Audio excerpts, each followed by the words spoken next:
नहीं यार।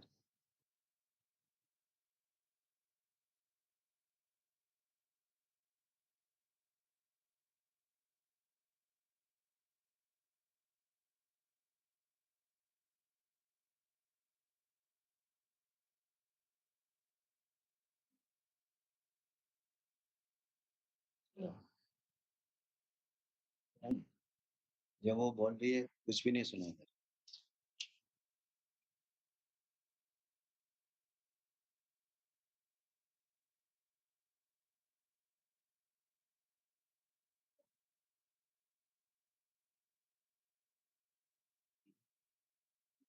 हाँ।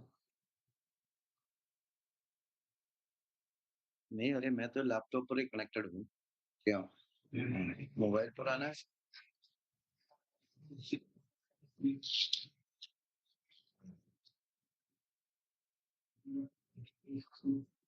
जी जी।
क्या दोबारा स्टार्ट करना है?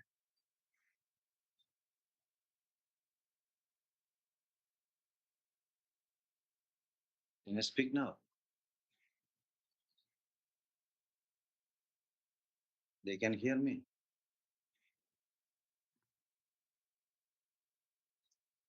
Hello.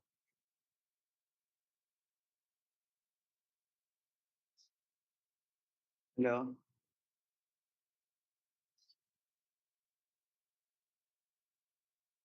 Honorable chairs on the dais and co-chairs, distinguished participants.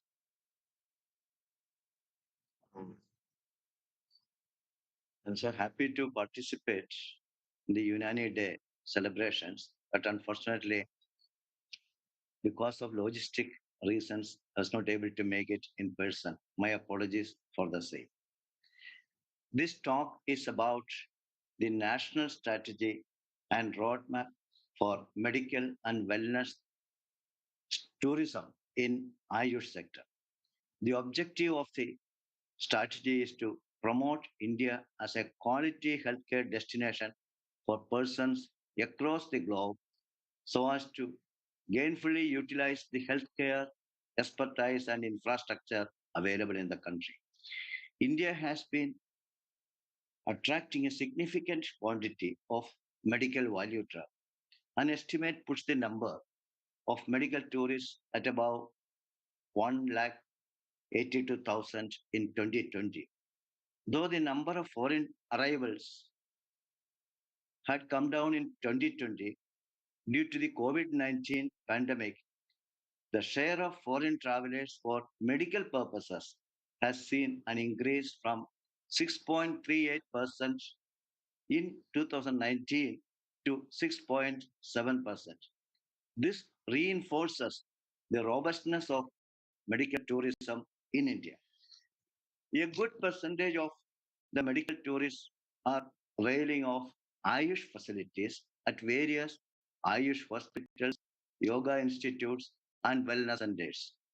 The high cost of healthcare in many developed countries, the adverse side effects of many chemical based drugs, along with increasing awareness towards holistic health, preventive care, and safe and effective treatment solutions offered by traditional medicine are attracting medical and leisure tourists for treatment, rejuvenation, wellness, and spiritual care. One of the recent policy initiatives in this regard by the Government of India is the National Strategy and Roadmap for Medical and Wellness Tourism prepared by the Ministry of Tourism last year. This is to provide an impetus to medical value travel and wellness tourism. It provides an institutional framework in the form of a national medical and wellness tourism board that would promote Ayush tourism. As per this strategy, medical visa has been introduced, e-medical visa and e-medical attendant visa facilities have already been extended to 156 countries. The introduction of a special Ayush visa category last year is aimed at facilitating easier travel for Ayush therapy and wellness. Another important feature of the strategy is the provision of financial assistance to medical tourism service providers, including those in the Ayush sector, for participation in medical tourism fairs, medical conferences, and wellness fairs, and allied roadshows in India and abroad. Overall, it aims at strengthening the ecosystem for medical and wellness tourism, developing a brand and ensuring quality assurance. The Champion Service Sector Scheme for Medical Value Travel has already been launched to augment medical tourism in the field of Ayurveda systems. It offers support for establishing state of the art Ayush hospitals. While these are all welcome initiatives, at the same time, much more needs to be done. What kind of policy and strategic options are available as a way forward so far as Ayush sector is concerned? Strategic utilization of Ayush under Heal in India and Heal by India program is one of the important steps to be taken. All should realize that while India has been making a lot of push diplomatically for the promotion and popularization of Ayush abroad, it comes out of a vision that humanity is one. India seeks to position itself as a global source for the health sector. Under this campaign, it aims to promoting medical facilities and infrastructure. It also involves plans to standardize processes and treatment packages for foreign nationals. So there's already a great attraction among foreigners for Ayush and yoga therapies in India. They should be made aware of the facilities and benefits in other Indian systems of medicine, including Siddha, Unani, Ayurveda, and all that. Now, in my talk, I would like to mention about six, seven action points that the government and the industry should take. The first one is quality assurance of products. The development of quality assurance system through regulation, standardization, accreditation, and streamlining of institutional procedures should be given top priority. Much has already been done by the mandatory practice of adoption of WHO standards and guidelines of good manufacturing practices for food and medicine in the Ayurveda sector. This practice needs to be projected and publicized globally, which will contribute to easy export of Ayush products to other countries. And the global perception gets influenced by US FDA and European Union regulations in pharmaceuticals.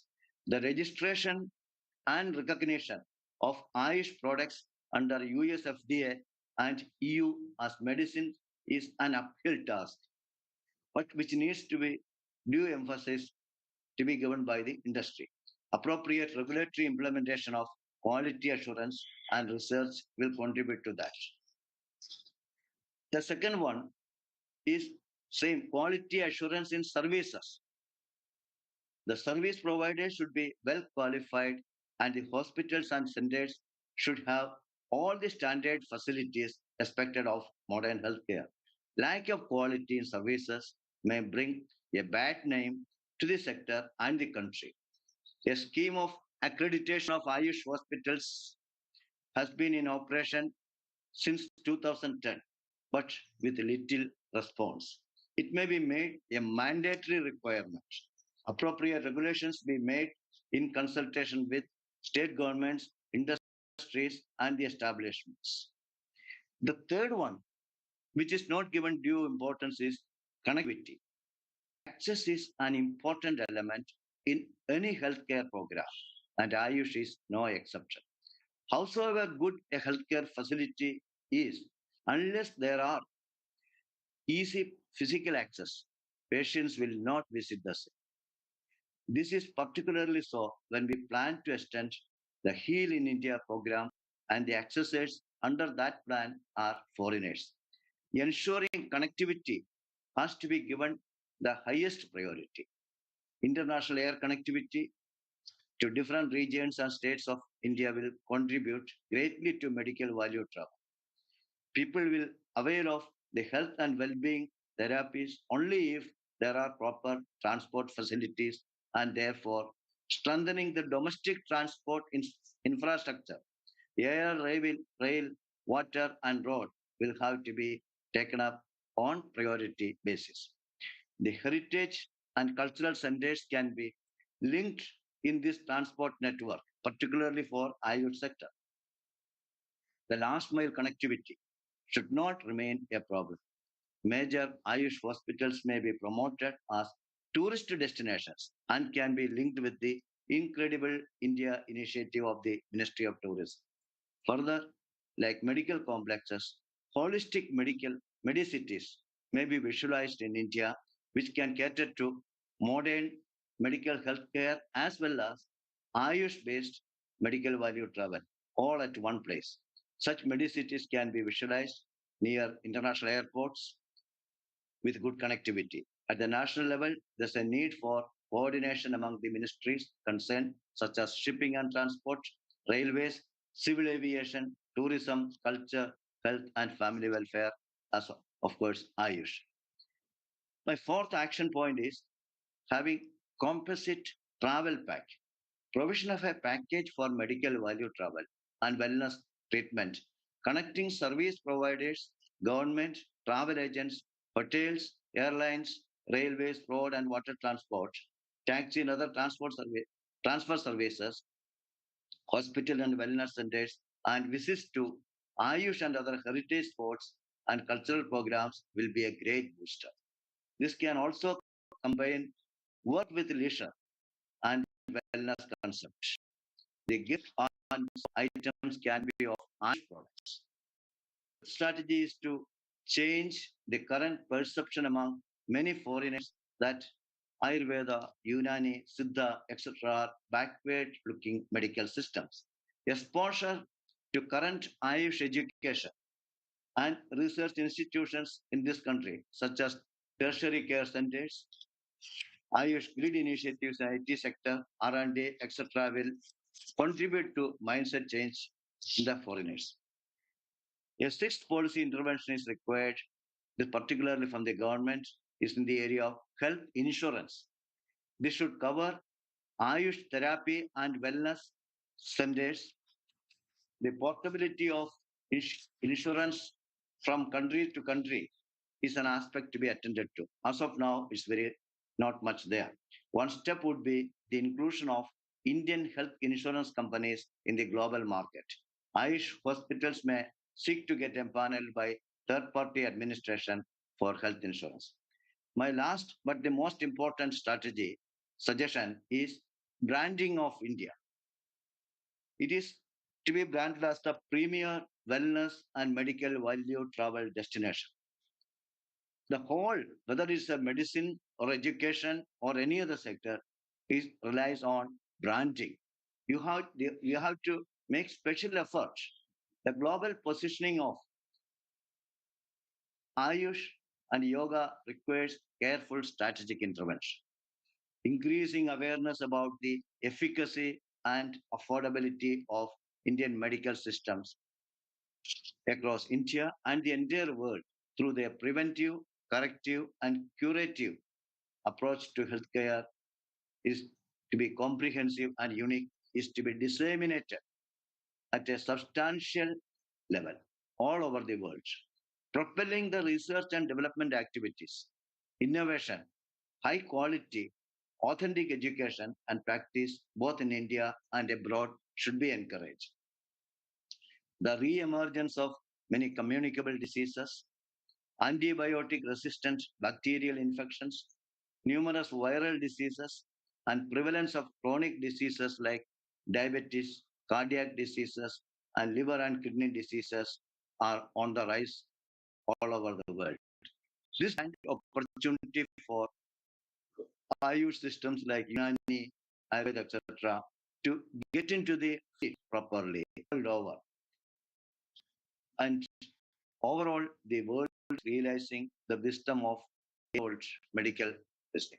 And finally, let me conclude by saying that you have already seen on this thing. It is the year of G20. India is chairing G20. The theme of India's G20 presidency, that is Vasudhaiva Kudumbaka, or one earth, one family, one future. That goes well with one health concept, which Ayush systems have been promoting. Branding of traditional medicine systems as the best means to develop immunity, general immunity, and enhance wellness goes well with that theme. So that's all I would like to. I stop here. Thank you for your attention.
So people opt out of health insurance, but they have to stay healthy. Check So कर रहे what हैं सभी जा रही है try and look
certain standards.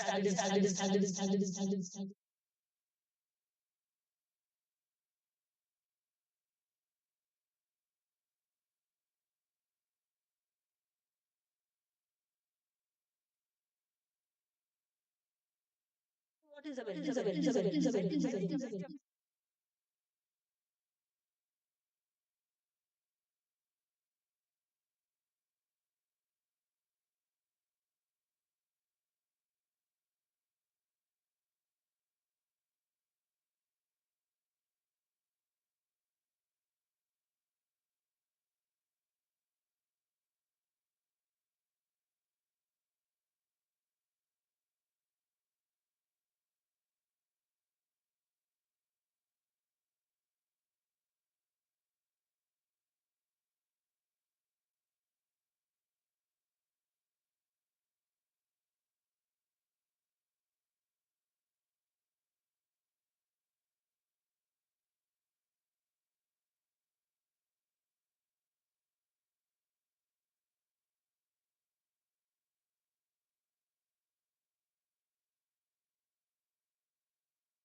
Wellness center.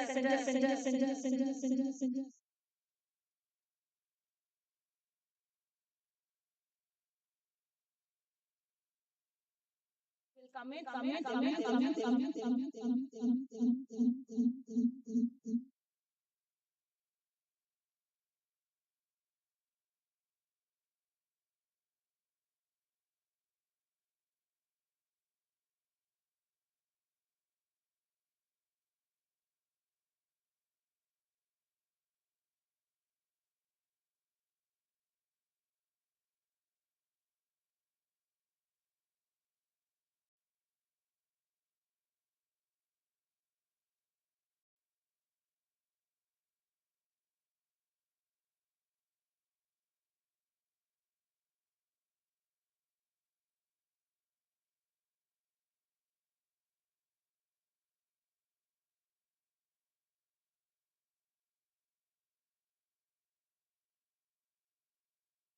Programme में I have treatments available जिससे patient का पेन कम हो जाए. I have to that acute pain has to be handled. So I refer my patient to the pain management team.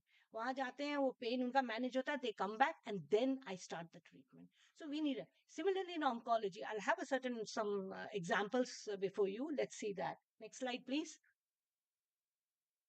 Next slide, please. So wellness centers will bring, healthy living classes and events. You will have to create those events and classes and keep patients inspired and in touch with their day-to-day health and wellness. Patients walk in, come for 5 days, 7 days, you do panchkarma, we do lots of other treatments and therapies. Patient walks in, 10 दिन treatment की, घर गया, फिर वापस वही environment, वही problems, वही diet, ma'am कुछ नहीं हुआ. So the onus is on me to see that when he goes back into the environment, he is totally freed of that bad habit. Now it's bad habits die hard. We all know that. तो उसको change करना बहुत जरूरी है. It's very necessary that you make those changes. So wellness and regeneration experience होना चाहिए, preventive medicine होना चाहिए उसमें. So those healthy living programs have to be there. Next slide, please. Quality quality of life we have already discussed. Next, please. Next slide, please. This is a study that happened, and it was done on 23,000 people. You can imagine a big study, and they were studied for adherence to 4 simple behaviors. No, it's not easy. 4 simple behaviors. Kya? Non-smoking, exercising for 3.5 hours a week, eating a healthy diet, and maintaining a healthy weight. BMI less than 30. We are becoming a diabetic capital. We are becoming a obesity capital of the world. There are reasons for it. We need to understand those reasons. Why? So, ye sari cheezein, this was done in, and you can always go into detailed study of this. It is in Archives of Internal Medicine. And those who are adhering to these 4 simple behaviors, 93% of diabetes, 81% of heart attacks, 50% of strokes, and 30% of all cancers were prevented. Isn't that interesting study? Huge, 23,000. I mean, it's a very old study, but there could be newer ones which we can look at. Next, please. Integrative oncology. I have done cases where patients have been on chemo, radio, and then coming to me for the treatment, for, keeping that quality of life. So I have done that. So there is integrative oncology as well happening.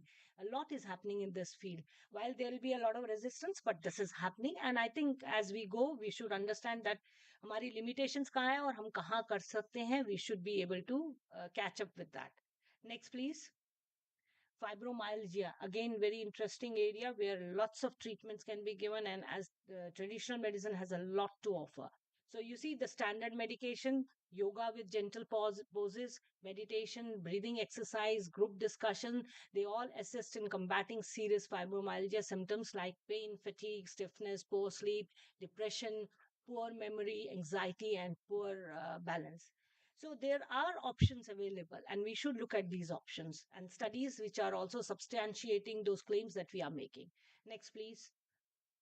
Alzheimer's, again, a very common and very, fast picking up with elderly patients. So we have a lot to offer in that as well. Next, please. So we know what are the facts. The best-selling drugs of today are those that treat obesity, type 2 diabetes, and high levels of cholesterol. And the model is still based on people responding once they have entered a dysfunctional state. We all know when you get the problem, you come to a physician. If you don't have a problem, you think you're disease free and you don't come to a physician.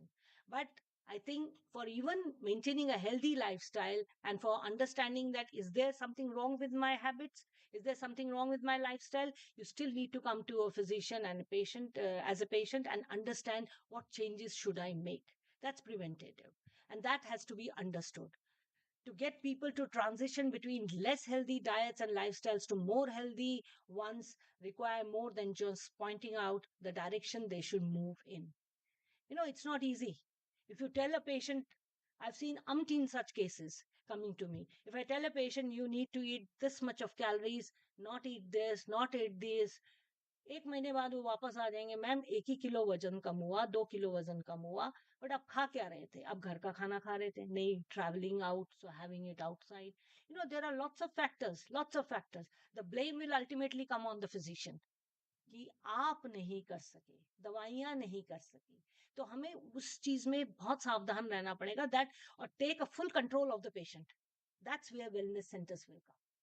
You will have to ना, उनको जैसे बोलते हैं ना, बंद करके एक routine बनानी पड़ेगी.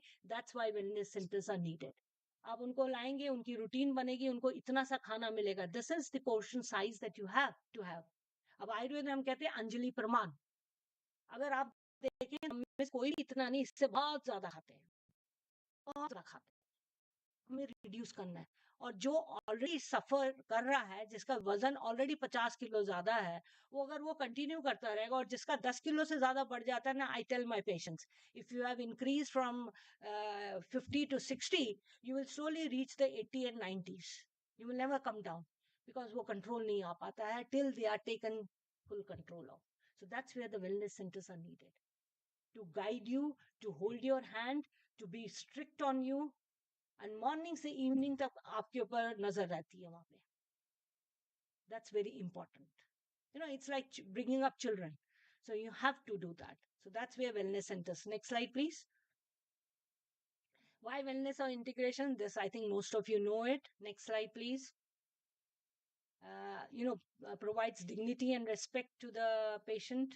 Every individual includes a caring therapeutic relationship, honors the whole person, mind, body, and spirit, recognizes the innate capacity to heal. We have forgotten that. We have really forgotten that. Our body has an innate capacity to heal. जिसे हम कहते हैं innate immunity. And we have brought that immunity within us. COVID has shown us that.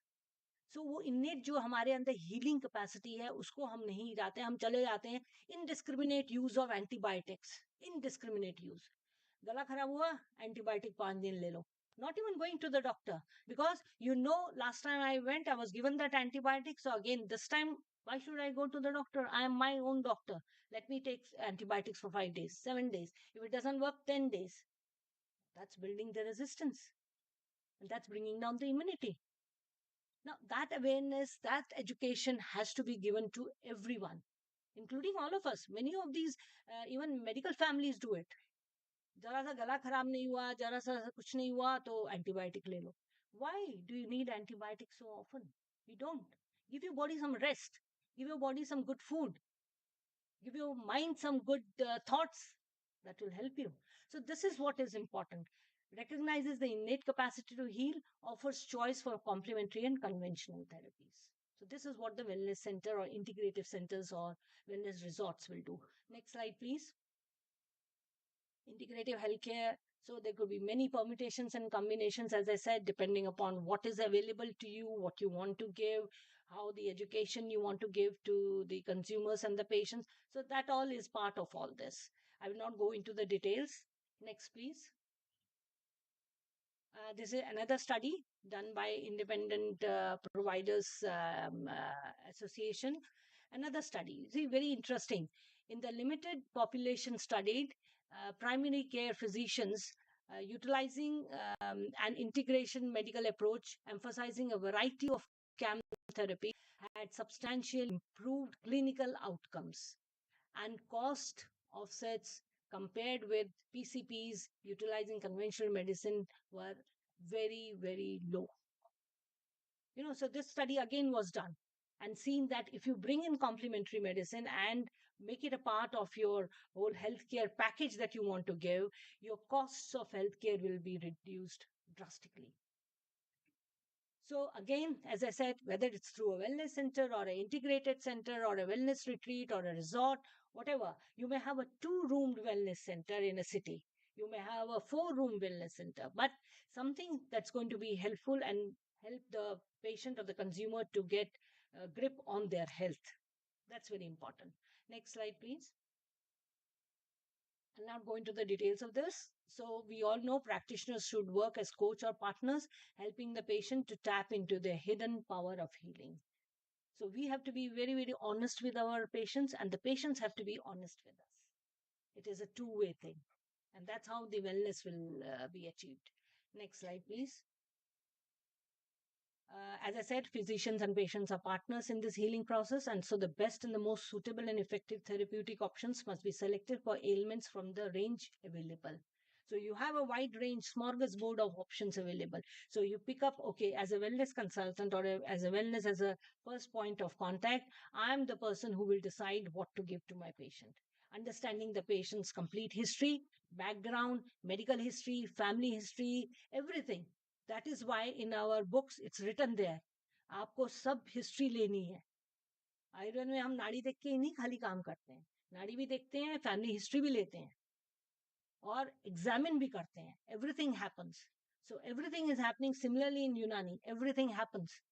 तो आप भी सब करते हैं, हम भी सब करते हैं. So as a practitioner, it's our responsibility. The idea is to deliver seamless healthcare to the patient while navigating through a complex maze of options. ये एक प्रॉब्लम हमेशा आती है. पेशेंट जब आता है ना, एक complex, like when I was in Dehradun, वहां पे पेशेंट आते थे, वो कहते थे, how do you know Ayurveda is good for me, how do you know Unani is good for me, how do you know Tibetan medicine is good for me. So we used to have exchanges with physicians. Since I was the director of wellness, I had physicians under me, Unani, Tibetan, acupuncture, then we had yoga, everybody. We used to have, एक patient आता है, उसके लिए हम एक meeting करते थे. We used to sit together and say, what is available with each specialty, and then decide. And then ultimately the call was taken by me, but then I used to sit with all, and I'm not sure of all. So I need to get information that हाँ ये हम कर सकते हैं. We'll give option in 5 days, 7 days, 10 days. इस तरह से हम decide करते थे that this is going to be your protocol for a patient for the next 14 days, 8 days. This is how it was decided. So the idea is to gets confused, no? He needs a seamless ये कि भाई मुझे advice जो आप दोगे straight advice होना चाहिए. I should not get confuse while coming into a wellness centre कि मैं, जैसे प्राइमरी हेल्थ सेंटर्स में होता है, पेशेंट आते हैं, उनको ये नहीं पता होता कि एलोपैथ के पास जाएं. पहले तो एलोपैथ के पास जाते हैं जब एक्यूट प्रॉब्लम होती है, कि आयुर्वेदिक प्रैक्टिशनर भी बैठा हुआ है, यूनानी भी बैठा हुआ है, होम्योपैथी भी बैठा हुआ है, तो मैं किसके पास जाऊं? Not getting confused. So that's where a wellness physician will work. Next slide, please. I'm done. I'm done. Thank you. You came at the right time. Thank you so much, everyone. So I'll take any questions later on. Hello? Okay. I'm sorry for running beyond time. Thank you so much, ma'am. Now we have a memento presentation for ma'am. I request Dr. Akshanda to please present a memento to Dr. Deepika.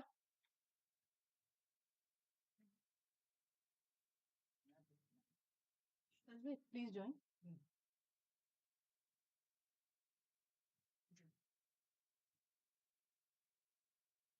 And also a token, floral token from us.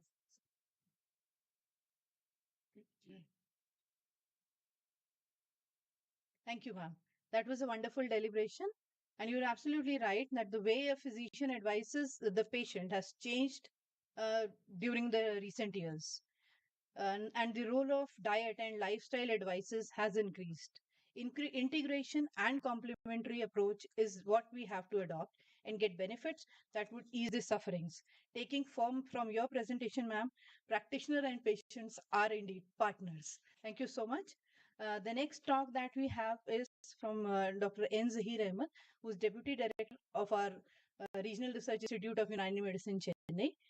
He is the in charge of the institute. He's completed his education from Government Unani Medical College, Chennai, and postgraduate from National Institute of Unani Medicine, Bangalore.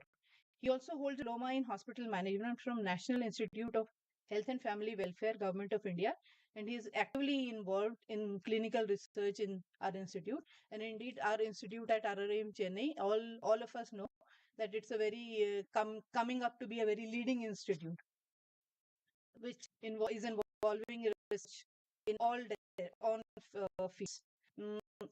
Tahir Ahmed will give a talk on exploring the strengths on Unani medicine in health and wellness sector and experience sharing. Dr. Zahir, please.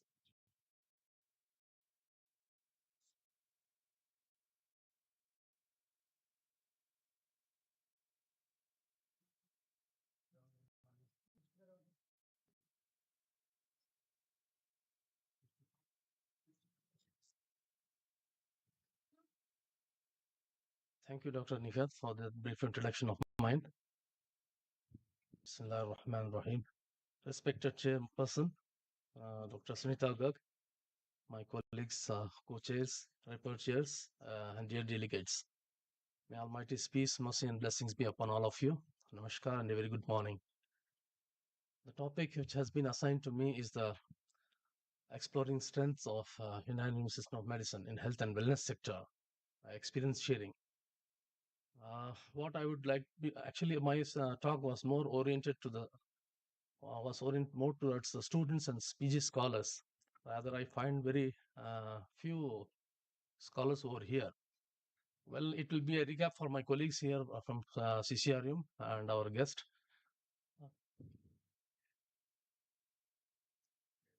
So, in my talk, I would be just highlighting in a common words what exactly health is and what wellness is, and how it could be correlated with Unani medicine.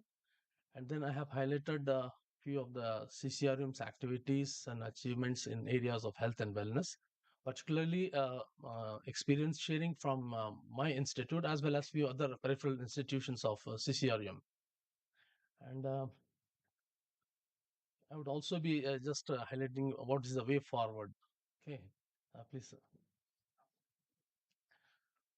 To begin with, a brief definition, as we all know, that health refers to complete physical, mental, and social well-being. Whereas to differentiate between health and wellness, I have highlighted that wellness aims to enhance that well-being. That's the core difference between both of this. Health is a state of being, whereas wellness is the state of living a healthy lifestyle. Through Madam's talk, we have come to know by this time what exactly is health and wellness. If you see the Unani concept, it has been clearly mentioned that health is defined as a physiological state in which all the functions of human body are normal. All the physiological means it includes both physical, mental, environmental, psychological, emotional, etc. through proper balancing of its temperament and composition. Well, wellness, it is almost similar to Asbab's concept of prevention of diseases in non-medicine. That is a preventive concept of medicine. Asbab Satyasarya, I'd be highlighting that in few of my slides, how it is correlated with the wellness. Next slide, please. Well, everybody is aware that CCRM has been right from day one, has been involved in extensively involved in health and sector activities, and CCRM through its peripheral institutions is playing a very vital role in the health and wellness sector by providing preventive, promotive, curative, rehabilitative, and palliative care through different healthcare programs. Next slide, please. As we all spread through the nook and corner of the country, we have been delivering the healthcare needs of the Indian population. Next slide, please. So these are all the core areas on which CCRM's research program, health program is based upon. The first and foremost is the literary research, and then comes the preclinical research, then clinical research, drug standardization research, then survey and cultivation of medicinal plants research, then IEC and public health programs. So through these different programs, CCRM is catering to the needs of the Indian population, healthcare needs of the Indian population. Next slide, please. So healthcare delivery through public health programs include uh, general OPD, geriatric and senior citizen OPD, mother and child health OPD, NCDs OPD, mobile and school health programs. Then we have Swasthya Parikshan program and health plan for scheduled class and scheduled tribe. That is SC, SP, and TSP. These are the projects through which outreach projects through which we cater to the health needs of the population. Next slide, please. See, these are all the strength areas of Unani medicine in health and wellness sector. That is Medicatrix Naturae. Everybody is aware that as far as Unani medicine is concerned, our main supreme healer is our tabiyat. We rather assist this tabiyat, this power, to get rid of the disease or to prevent from disease. We do not treat the patient, rather we assist the Medicatrix Naturae to regain its lost power.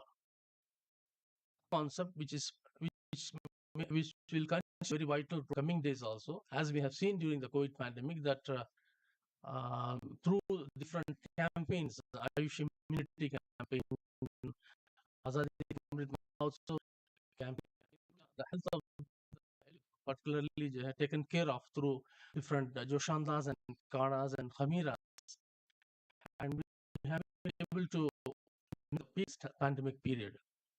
And we have a robust concept of preventive medicine that is which is based on asbab-e-sitta zaruriya. As we all know that United Medicine has laid down six basic essential factors responsible for the preservation of health and promotion of health. So this particular concept is there to play a vital role in the prevention of diseases and promotion of health. And we also have a holistic approach to health and disease. We rather don't treat a patient as a single individual, rather as a whole. We take care of the body, mind, and spirit while treating a patient. So there is one important concept which is a strength area of the United System of Medicine. Then we have individualized treatment approach, therapeutic approach based on misage of patient, misage of drugs, misage of diet. All this plays a very important role in the therapeutic approach of a patient. So we have the concept of this pharmacogenomics in Unani medicine. Based on this, it's also a strength area where we can play a very vital role. So dietetics and nutraceuticals. This is one area where we have been lagging behind. And I fail to understand that still a specialty of dietetics is yet to come in postgraduate in the system of medicine. Still, it is not there. Whereas we have a lot of dietetic formulations, nutraceuticals, lot of nutraceuticals there are there in the literature. Mao shair, barley water, mao rye, whey water, mao lahm, soups, harira. All these are yet to their effectiveness is yet to be explored uh, preclinically and clinically. So this has been there in use for thousands of years, but still we have not been able to explore their efficacy. So in the days to come, we hope to focus on these particular areas and detoxification of the body to ilaj bit tadbir. Ilaj bit tadbir is a core method of Unani treatment wherein the altered temperament is normalized or the excessive production of morbid humor is arrested or eliminated or resolved through various special techniques. So this is one area wherein we can play a very vital role. United System of Medicine can play a very vital role. Nearly 50 different regimens in United States of Medicine through which we can able to promote health and prevent disease. Then polypharmaceutics, Unani is rich with so many polyformulations. Very few of them have been subjected to clinical use. And in the coming days, hope to incorporate these different polypharmaceutical formulations in the preclinical and clinical use. Mental health area is one special area where in United System of Medicine can do a lot. I don't want to go into details due to the paucity of time. And then we have a role to play in acute, chronic, and lifestyle diseases. Gone were the days when patients approaches us only for the chronic diseases. No, that's not the case now.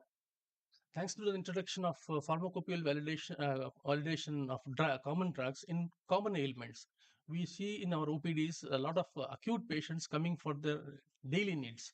So herein also we can play a very vital role. And there is a concept of mukhawiyat. You're all aware that mukhawiyat of azai raisa and azai badan, organ-specific tonics are there enshrined in the classical texts. Then there is a concept of mufarrihat, exhilarant. This is the age of depression. We all agree with that. But in spite of that, if we it's a part of United treatment, particularly in diseases which are related to psychological disorders. So we use Mufarrihat in such patients, and this is the one area where we can play a vital role. Next slide, please. So as I was telling you that Asbab-e-Sitta has influence on different systems of body. It almost cover every dimension of health, be it physical, be it mental, be it environmental, be it psychological, spiritual, emotional, everything is covers. See, actually, these are six basic essential principles or factors which are responsible for if we adhere to it strictly and we adopt a balance between these six essential factors, a person could able to lead a healthy lifestyle. So take the case of Hawa Muhi, that is atmospheric air. Atmospheric air wherein we live, it influences the cardiovascular system, respiratory system. I have quoted Tabiyat in almost all the six essential factors. The reason is it comprehends every system of the body. Likewise, makulat or mashrubat, food and drinks. The drinks influence the lady metabolism, tabiat, then harakat sukune, physical movement and repose, which exerts its influence on musculoskeletal system, cardiovascular system, and of course tabiat. Then we have the concept of harakat sukun and nafsania, psychic movements and repose, which influences on central nervous system, peripheral nervous system, psychology.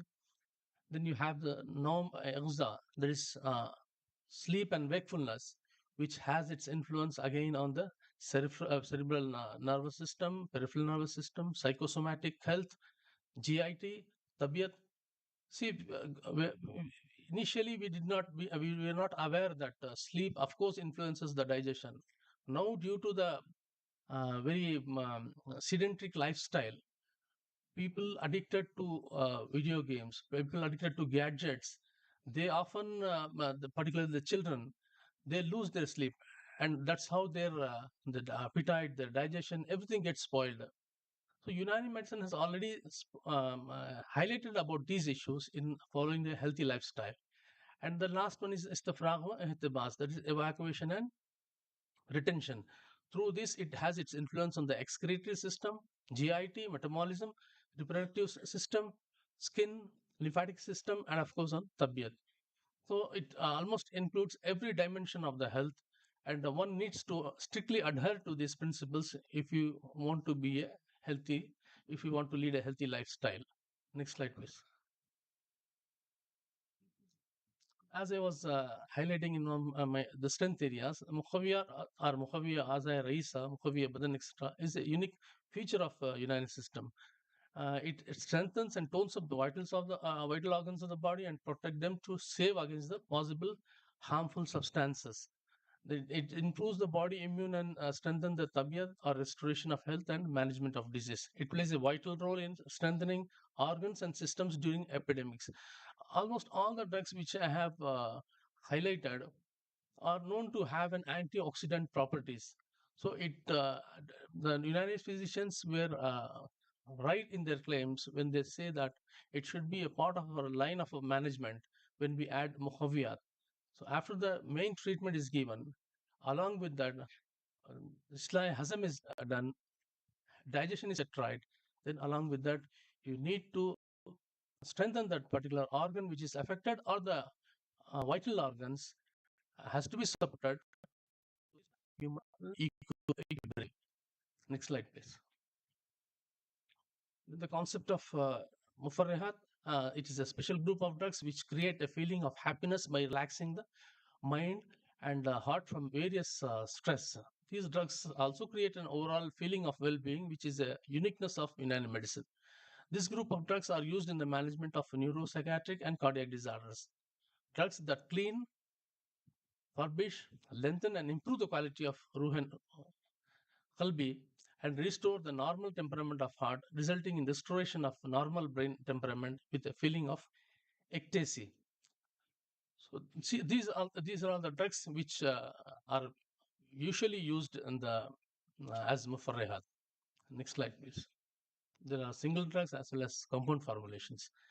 Now you have certain the main focus area of council is clinical research program. Next slide, please. Some of the diseases on which the council has taken scientific leads. Next slide, please. These are all the drugs for which patent has been obtained by CCRM, and these drugs are used as kit medicines in the general OPDs as well as in the mobile health OPDs. Next slide, please. These are all some of the clinical research projects completed at RRM Chennai.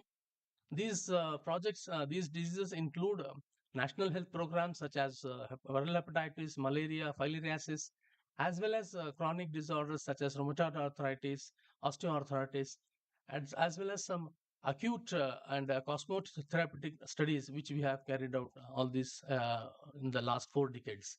Next slide, please. These are all some of the clinical validation projects wherein pharmacopoeial formulations are used in day-to-day illnesses, and we have found that it has got a tremendous effect. We are generating safety and efficacy data of all these Unani pharmacopoeial formulations in different common ailments. Next slide, please. These also include acute, chronic, as well as lifestyle diseases. Next slide, please. Well, the general OPD program is mainly functioning with the aim of providing treatment for common ailments through Unani medicine and also to select cases for research OPDs, research studies. So far, the RRM Chennai has been able to treat nearly 30 lakh patients. NABH is one factor which we see daily the number of patients are increasing. It's a known fact that whenever you introduce, we have been recently accredited by NABH. We have tried to correlate the data of the last 6 months and the next 6 months, and you see the difference of number of patients, which are the difference in the number of patients. The main reason is the focus of NABH is mostly on the quality of care which is being given to the patients. When that is augmented, you see the number of patients increasing, and the safety of the patient is assured at the hospital, which is an NABH accredited. So we have a 49 bedded IPD section. Average number of MCH OPD at RRM Chennai is 73, 87 patients per day. That is particularly attend geriatric OPDs on Monday. We have a NCD 83 patients. Percent of patients attending the general OPD are from non-communicable diseases. Next slide, please. So mobile clinical research is an outreach program under which the mobile clinical research unit provides healthcare to the economically weaker section of the population of rural areas and suburban slums at their doorsteps throughout the country where healthcare facilities are either less or not available. So far, at RM Chennai, more than 3 lakh patients from 35 different suburban slums and areas have been treated. The council provides treatment to the ailing masses through Unani medicine. The mobile unit has also conducted morbidity health survey studies. Projects such as SRPP and SCSP and TSP are covered under this project, through which we carry out we visit those areas 5 days in a week, and not only the treatment is given to the common ailments, but also an health awareness is being created among the masses. That is one important specialty of this project. Next slide, please. This is one flagship program of Government of India, that is the Swachh Bharat Abhiyan, under which this SRPP program was initiated, in which mobile OPDs for providing Ayush treatment and organizing camp for screening and providing Ayush treatment, early diagnosis of diseases in rural areas. It is also aimed at creating awareness through health education, family survey, developing and distributing IEC material in local languages for better outreach and compliance. So the program has been initiated by CCR to its 12 institutes and centers of India. As I said, 5 areas are covered under, by each institute in 5 days of a week. Community awareness program on sanitation and nutrition were also organized under the program for educating the villages on strategies for prevention and of disease, strategies for prevention of disease and improving health. At RRM Chennai, we have been able to treat 24,922 patients under this project. Next slide, please. SCSP is one such program which is also mainly aimed to cater to the economically weaker section of the population, particularly the SC population. The team visits the far-flung areas and provide treatment at their doorsteps. It also aims to create awareness among the masses on preventive, promotive, and curative health aspects through awareness lectures, group meetings, and distribution of IEC literature in local languages. At ROM Chennai, more than 43 nearly 44,000 patients have been examined and treated under this project, which is still in progress. Next slide, please. TSP, Tribal Subplan, is one important project under which the tribal areas are taken care of. Particularly, this project is under progress at ROM Bhadrak, Srinagar, and CRU Burhanpur and Kurnool, mainly to extend healthcare services to the ST population. Yeah, I'm almost at the nearing end. Next slide, please.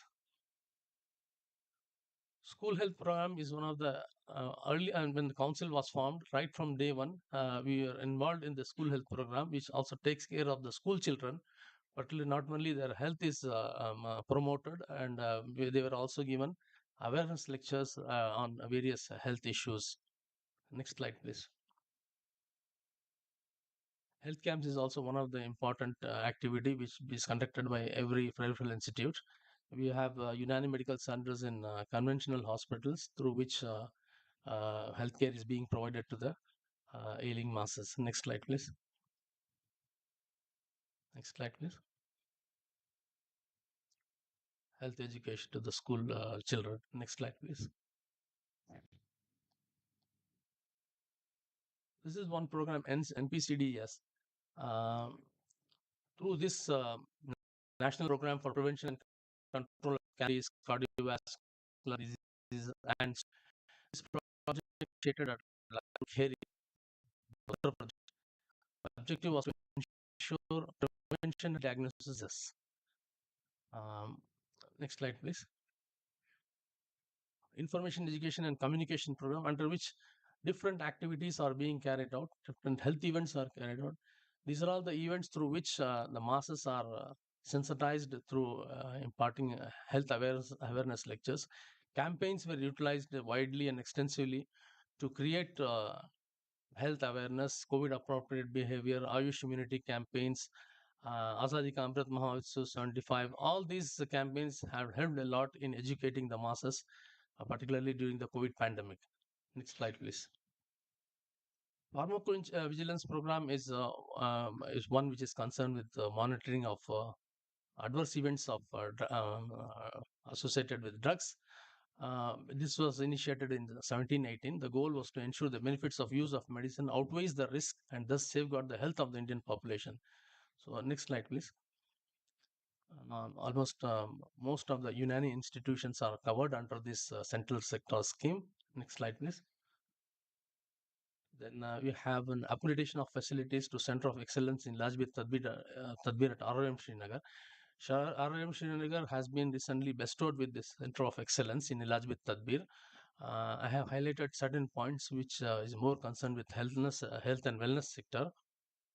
Next slide, please. Different lifestyle diseases projects have been proposed and that has been approved by the next slide, please. Some of the projects which are related mostly to lifestyle diseases have been proposed by them and it has been approved, and very soon these trials are going to be commenced. Next slide, please. Next slide. So what is I'm coming to the conclusion part. What is the way forward for us? Augmentation of competency levels among academia, researchers, and healthcare providers is one way forward. One as a scientist, as a researcher, one has to update and upgrade their knowledge. Unless and until this happens, you may not see much of the future for United States of Medicine. Now, this is a concept of not only PhDs but also postdoctoral fellowships. But in Unani, once a person acquires a PG degree and gets into the service, he becomes content with it.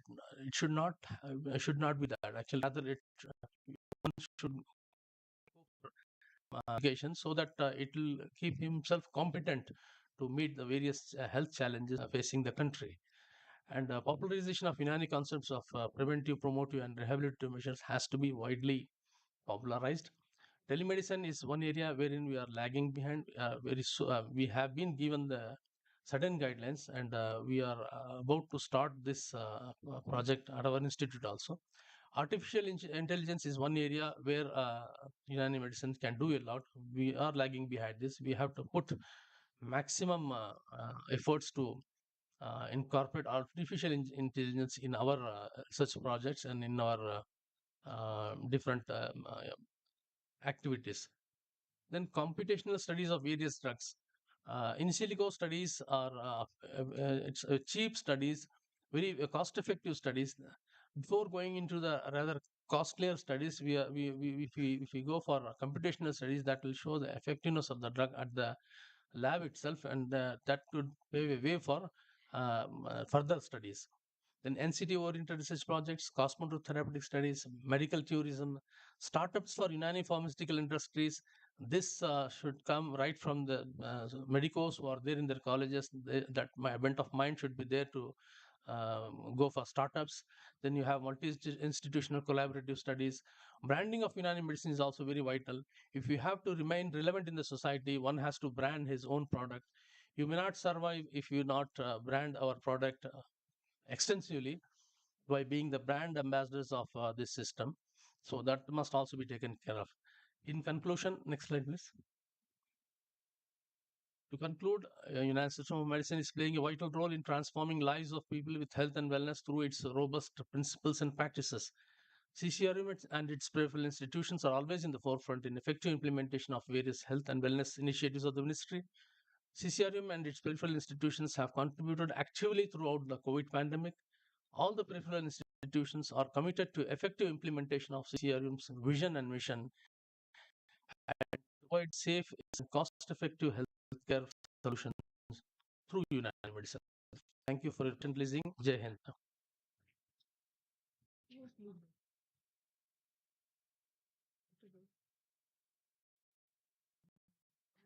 Thank you very much, Dr. Zahir. Now I request Dr. Shabnam Hakil Haram Institute to please present a memento and a flower bud to Dr. Zahir Ahmed, and the chairs and co-chairs to please join.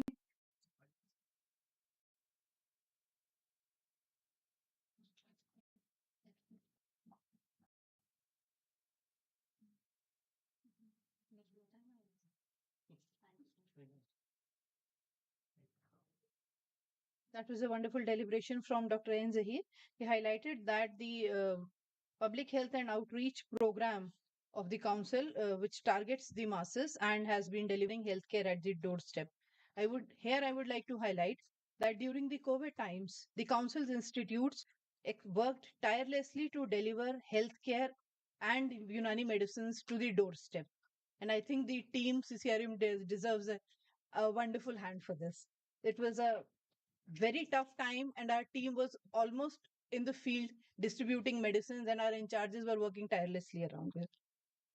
Mizaj assessment is one of a very unique feature of the system, and recently the council has developed an app for the Mizaj assessment, a very handy one at that. So while you must all were coming here, you must have seen standees with that QR code. So that QR code is for Mizaj assessment. So I request all of you that while you are outside the hall, you can go for your Mizaj assessment, and it can tell you a few lifestyle and dietary advices also. Yes. Coming to the next talk, we have Dr. Syed Mohammad Abbas Zaidi from HSZH Government Unani Medical College. He is a graduate and postgraduate from Jamia Hamdard University, my alma mater actually. And he is a very upcoming scientist and an associate member of many committees. And he has been conferred, during his small tenure, he has been conferred with some good recognitions. He has been got the Best Paper Award in a scientific conference at Kuala Lumpur, Malaysia in 2011. And he has also been conferred with the Young Science Award by the Ministry of Ayush, which earlier we used to give the Ayush Awards in Unani medicine. So he is also the recipient of this. He has many published papers, and he will be on exploring strength will tadabi in wellness sector. Please, I request you to please talk short as you're already behind you. And since this is the first, if we are late, then automatically all these sessions will.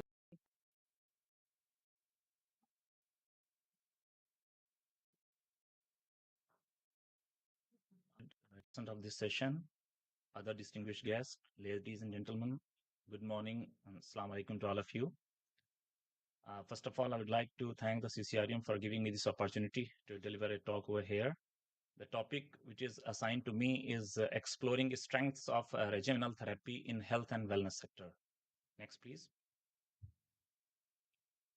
So, Ilaj with Tadbir or regimenal therapy, as you all know, is one of the important three modes of treatment in Unani system of medicine, which involves modulation and modification of 6 essential factors, that is, Asbab Sitta Zaruriya. This mode of treatment uses mainly various procedure-based therapies, which are either non-pharmacologic or use least medicines to prevent, maintain, and restore health. Next, please. This slide shows the concept of ilaj bit tadbir in our ancient Unani literature, and most of our ancient Unani physicians, they have related it with the modulation of asbab sitta zaruriya. That's why I have given this reference here. Next, please. So I have classified all the modes of ilaj bit tadbir according to asbab sitta zaruriya. So number one is Hawai Mohit, as you all know, mostly concerned with the prevention. So if we put some modes of ilaj bit tadbir, though maybe you may not find these kind of things in the ancient literature, but because the principle is the modulation of asbab sitta zaruriya, that's why I have mentioned a few of them. Then Makul or Mashroob deals mainly with the dietotherapy or Ilaj bil Ghaza. In some of Unani books, you'll find dietotherapy as a separate entity. But keeping in view of the Ibn Sina's classifications, I have included as an integral part of this Ilaj with Tadbir.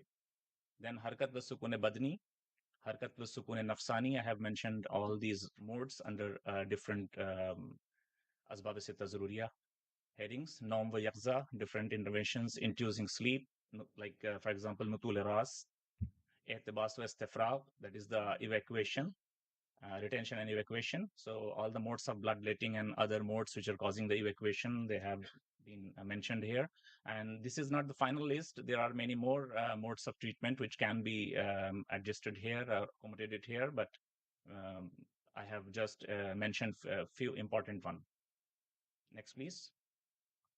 So as you all know that earlier it was the infectious disease which was causing the mortality and morbidity across the globe, but there has been a trend now. The non-communicable disorder, the lifestyle cause of mortality and morbidity, and they are responsible 62% of Indian deaths caused due to non-communicable or lifestyle disorders. And earlier, these diseases were confined to the Western countries only, but with the import of those Western lifestyles and all those things, it is increasing in incidence rapidly in low and middle income countries like our country. Non-communicable diseases are recognized as a major global challenge in the United Nations 2030 Agenda for Sustainable Development. Then another one is musculoskeletal disorder is again a very emerging health challenge. So musculoskeletal conditions are the leading contributor to disability worldwide, with low back pain being the single leading cause of disability. Apart from this, there are many neurological disorders, for example, post-stroke disability and other causes, which are the leading challenges. Next, please. So this slide shows the important causes of non-communicable diseases. The four main types are cardiovascular diseases, cancer, COPD, and diabetes. Next, please. Then, as you all know that chronic pain is again a very important challenge for us, and this is negatively affecting a patient's health in all the domains of health, be it physically, psychologically, emotionally. So, and the current available treatment is inadequate to address this challenge, because most of the NSAIDs, they are not good for taking for the prolonged period, because these NCDs are the slowly progressing diseases, and patient has to take the NSAIDs for a longer duration, and especially the patients are the elderly, so who are already associated with many comorbidities. And another thing is opioidal use. So chronic opioidal use is again causing a lot of dependence. So these things causing a big challenge to the healthcare system. Next, please. So in view of these challenges, Ilaj with Tadbir interventions have a measurable impact on health, quality of life, behavioral and socioeconomic markers. Their implementation requires communicational and ethical skills. They are socially more acceptable. They can be used as preventive, health promotive, and curative purposes. They are comparatively much safer for prolonged use. They can be safely used in patients, pregnant ladies, full conditions, including musculoskeletal disorders, scan, and post-operative pain. Next. Lifestyle disorders or non-communicable diseases, particularly post-stroke neurorehabilitation, mental problems. As you all know that sleep deprivation is one of the most important under-recognized public health issue, and there are a lot of risk factors, risk which are associated with chronic insomnia, which further leads to the causation of different non-communicable disorders, for example, obesity and cardiovascular disease and stroke. To increase quality of life in some incurable disorders, for example, cancer, HIV, then it can be used in the medical tourism. Government of India in 2002 launched an international marketing campaign with the name of Incredible India, and which is medical tourism is one of the component of this campaign. So Ilaj with Tadbir can be better promoted here from this platform, and it can be promoted at rural areas as less resources are required. Next, please. This slide shows the few published randomized control trials on cupping therapy. Next, please. These are some studies. I'm not going into the detail because of the time constraints. Next, please. Next. Then a few published randomized control trials on irsal-e-alaq, that is leash therapy. I have not included all the trials. I have tried to include only the most recently published and with the improved methodology. So these are the trials which have been done for the leash therapy. Next, please. This slide shows the clinical trials on fuzzed therapeutic venesection. So as you all know that venesection is an important part of Unani system of medicine as a part of Ilaj with Tadbir, and it is being practiced since centuries.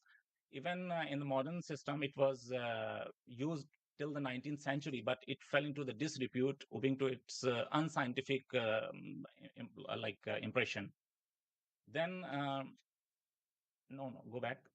But still, there has been an interest to conduct some clinical studies on venesection in the conventional medicine. For example, if the first one is knee osteoarthritis, this study was done by Dr. Shadiq Ali Khan, who was earlier working in CCREM, and the rest of these studies have been published in the by the conventional scholars. So it successfully being used for hepatitis C, metabolic syndrome, insulin resistance associated iron overload, type 2 diabetes mellitus as an adjunct to pharmacotherapy, hemochromatosis. Actually, the main purpose of using this section is to decrease the iron content and serum ferritin level, and to decrease the chronic viscosity of the blood. Next, please. These are the few published RCTs on massage therapy. Next, please. Next. So what are the challenges associated with these Ilaj with Tadbir? While Unani physicians are familiar with dosage of medications, evidence-informed frequency, dosage, and timing of Ilaj with Tadbir therapies is less well disseminated. Non-availability of standard operative procedures is leading to the non-reproducibility of the results. Availability of the only few published randomized controlled trials on different indications is another challenge. Practice by untrained and unskilled hands leads to the malpractice or abuse of these IBT hands-on interventions. Patient exploitation in the name of prophetic tradition. This holds true particularly for cupping therapy, because many inadequately trained or unqualified practitioner, they are performing cupping therapy with the name of this prophetic tradition, and sometimes these unethical practices causes the harm to our repo. Non-availability of any authentic leech supplier is another big challenge. That's why if you are going to perform the leech therapy is being practiced in Ayurveda and Unani to one of the ancient system of medicine in India, but it is very unfortunate that no leech farm is available in India who can supply the sterile medicinal leeches. So it is a good opportunity for even CCRUM to develop a leech farm. Non-adherence to the seasonal, temperamental, dietary, and other prescribed medications should be taken into the consideration when we are performing this Ilaj with Tadbir interventions. Next, please. Research and evaluation of safety and efficacy should be performed. For safety, therapies should be performed within the accepted parameters, and the indications for a therapy should be evidence-based when possible. Variable quality control in the manufacture of therapy equipment should also be taken into the consideration. How to deal with the accidents in case if they do occur, how to refer the patient to an appropriate physician if there is a medical emergency. Next, please. And the efficacy of the IBT intervention depends on the proficiency of the skills and experience. This may partly explain the disparity or inconsistency of results reported by different authors, even though the methodologies of the studies were equally sound. Then theories and concepts, certain behavioral rules promoting healthy diets and habits should be taken into the consideration. Temperamental considerations need to be assessed and noted. The study design should take into account seasonal variations that are important in Unani system of medicine. Next, please. Clinical trials should be, randomized controlled trials should be conducted. And there is a big challenge when we are performing RCTs on these procedure-based therapies because blinding is not feasible. So, and sometimes impractical. So we should try to use the sham devices whenever they are feasible. The dose frequency and duration of a treatment, in copying amount of pressure created, duration of each episode of therapy, the quality of details of scarificator use, the depth of scarification, frequency, intensity, etc. should be based on the relevant literature and experience of Unani practitioners. Next, please. So development of standard operative procedures and their adherence is a need of the day. And both the general SOPs as well as the disease specific SOPs should be prepared. And this may be promoted in the integrative oncology, as Gunavat madam was rightly saying. Then mechanistic studies of hemorrhagical changes, because this is the very emerging science of where the flow of liquid in a vessel is studied, hemorrhology. So these changes in bloodletting procedures, metabolomics, proteomic effects of these IBT interventions should be explored. Randomized controlled trials involving ICMR ethical guidelines should be performed. Prevention of IBT malpractice through proper training of required knowledge and skills. Establishment of leech form is a must if we are going to perform leech therapy. Publication, if we want to make our these therapies more visible across the globe and more acceptability, then the publication of study results, meta-analysis with improved research methodology should be formed. Next, please. So finally, it may be concluded that IBT therapies are comparatively much safer and have better patient acceptance if performed in proper and skillful manner. They have the potential to reduce potential iatrogenic effects of multiple medications by decreasing reliance on them, especially in elderly and those with chronic illnesses. They could infuse the practice of medicine with the bio, psycho, socio, spiritual goal of healing the whole person. If implemented successfully, impact of non-communicable diseases, chronic disease on health and wellness can be significantly altered. So there is a desperate need to create a shift from a medical system based on illness, as Madam was rightly saying, to one based on health and wellness. Embracing the role of these IBT interventions in promoting health and wellness will respond to this need. Next, thank you.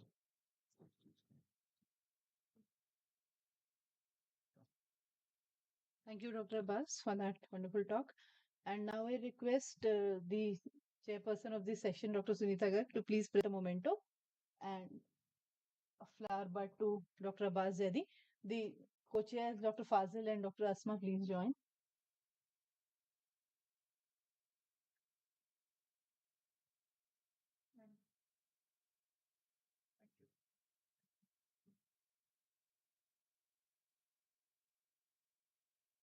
With that, we conclude this session, and I request the chairperson, Dr. Sunita Garg, to please present her concluding remarks.